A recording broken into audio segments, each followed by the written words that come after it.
बिस्मिल्लाहिर्रहमानिर्रहीम। मैं हूं आपका होस्ट अरसलान असलम। दोस्तों, बात करते हैं सुशांत सिंह राजपूत की ख़ुदकुशी के बारे में। किस चीज़ ने उनको डिप्रेशन में मुब्तला कर दिया? रूह की ग़िज़ा क्या है? इतना कुछ हासिल करने के बाद सुकून क्यों नहीं? क्या रूह की ग़िज़ा म्यूज़िक है या रूह की ग़िज़ा इबादत है? हम इस पर तफसील से बात करेंगे वीडियो में। सबसे पहले बात करते हैं सुशांत सिंह राजपूत के बारे में।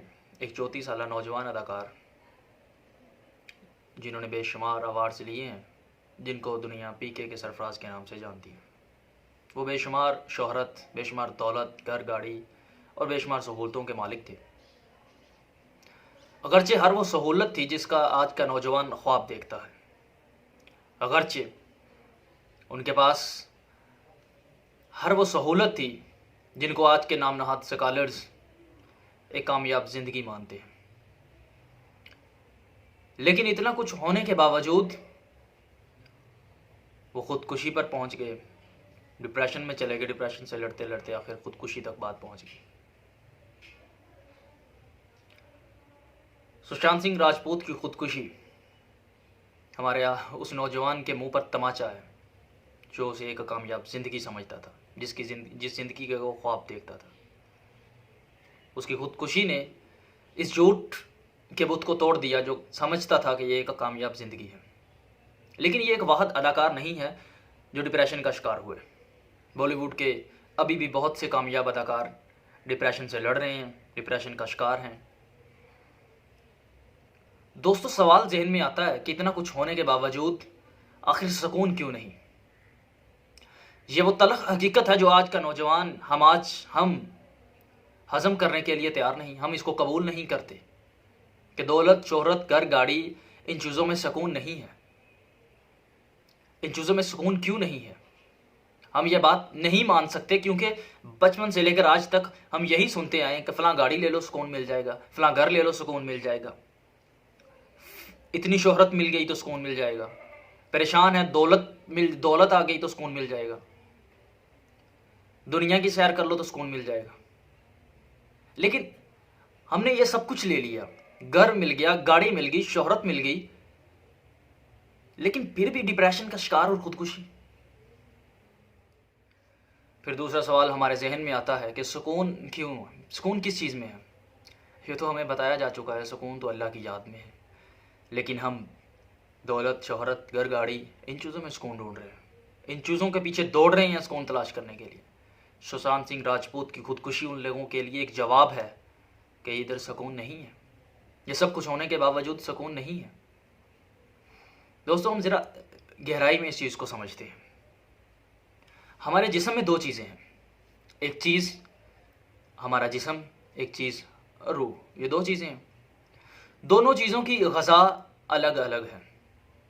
जिस्म की ग़ज़ा भी अल्लाह ने पैदा किया है, जिस्म की ग़ज़ा का बंदोबस्त अल्लाह ने किया है, और रूह की ग़ज़ा का बंदोबस्त भी अल्लाह ने किया है। हम जिस्म की ग़ज़ा का ख्याल तो रखते हैं लेकिन रूह की ग़ज़ा का ख्याल नहीं रखते। सवाल जहन में आएगा कि रूह की ग़ज़ा क्या है? लेकिन इसे समझने से पहले हमें ये समझना ज़्यादा ज़रूरी है कि रूह की ग़ज़ा ज़्यादा ज़रूरी है या जिस्म की ग़ज़ा ज़्यादा ज़रूरी है। किस चीज़ पर हम कंप्रोमाइज़ कर सकते हैं?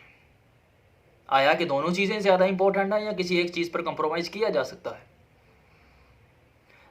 इस मसाल को समझने के लिए मैं दो मिसालें दूंगा। दो तबके हैं। एक तबका मैं लेता हूं बॉलीवुड की सेलिब्रिटीज़ को,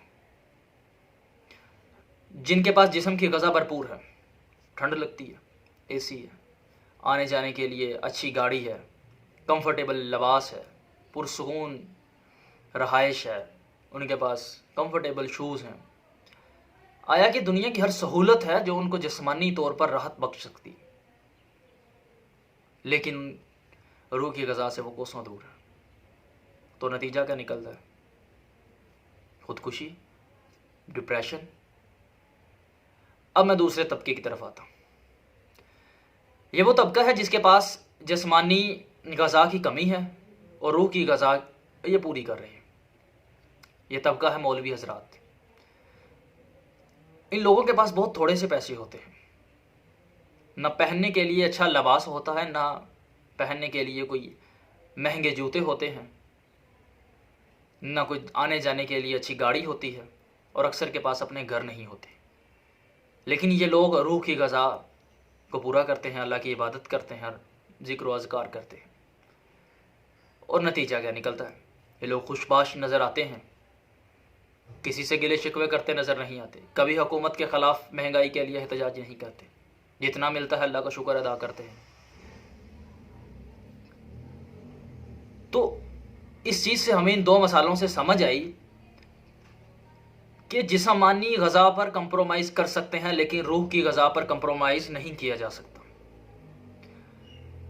अब सवाल जहन में आएगा, अगर रूह की ग़ज़ा इतनी ही इम्पोर्टेंट है तो रूह की ग़ज़ा क्या है, वे कहाँ से मिलती है? रूह की ग़ज़ा अल्लाह ताला ने ख़ुद हमें अता की है।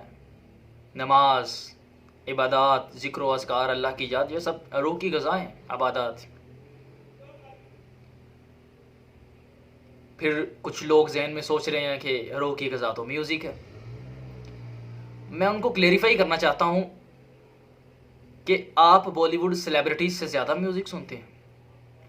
वो म्यूज़िक बनाते हैं, लेकिन अल्टीमेटली नतीजा क्या निकलता है? वो खुद डिप्रेशन का शिकार हैं, खुदकुशी कर रहे हैं। फिर आपको कैसे सुकून मिलेगा? फिर अगर रूह की ग़ज़ा म्यूज़िक है तो आप उनसे ज़्यादा म्यूज़िक तो नहीं सुनते, फिर भी वो डिप्रेशन का शिकार है। तो ये साबित हुआ कि म्यूज़िक रूह की ग़ज़ा इबादत है।